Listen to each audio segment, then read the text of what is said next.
ముఖ్యంగా ఈ మహాస్వాప్నికుడు ఈ పుస్తకం దేనికి అని చాలామందికి ఒక అనుమానం రావచ్చు. చంద్రబాబు నాయుడు గారి మీద ఇప్పటికే చాలామంది చాలా పుస్తకాలు రాశారు, ఇంకా రాయాల్సినటువంటి అవసరం కూడా ఉంది. ఎందుకంటే history has to be told, history has to be retold అంటారు.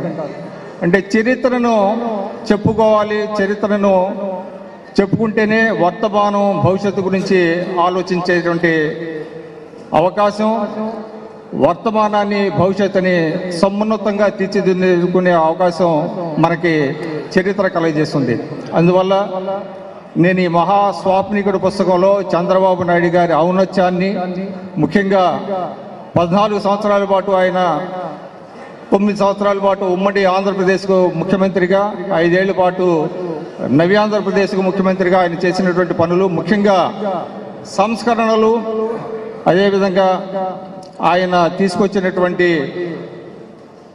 అనేకమైనటువంటి విప్లవాత్మకమైనటువంటి మార్పులు, ఇవన్నీ కూడా పుస్తకంలో ప్రస్తావించాను. సరే, ఇందులో కొత్తదనం ఏముందని మీరు చాలామంది అనుకోవచ్చు, కానీ ఈ పుస్తకంలో నేను ప్రధానంగా ప్రస్తావించిన అంశాలు చంద్రబాబు నాయుడు గారి గురించి అనేకమైనటువంటి అబద్ధాలు ప్రచారంలో ఉన్నాయి.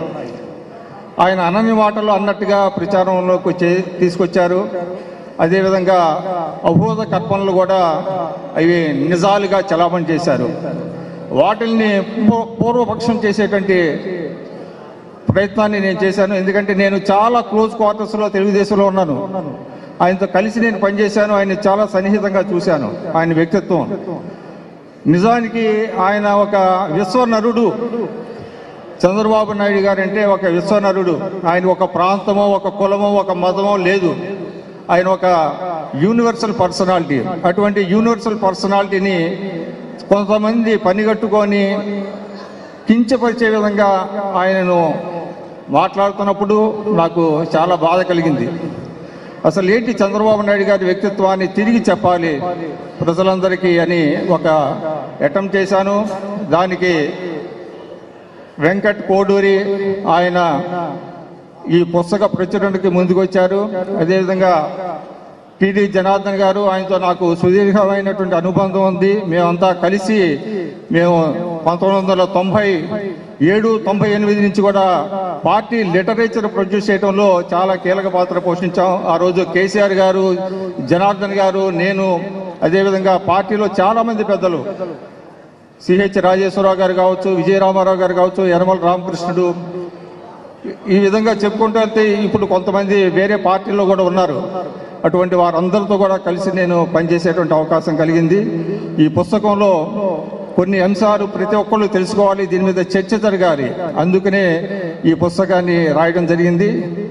దీనిని ఈరోజు ఆవిష్కరించడానికి వచ్చినటువంటి జస్టిస్ గోపాల గౌడ్ గారిని నేను ప్రత్యేకంగా కృతజ్ఞతలు తెలియజేస్తున్నాను.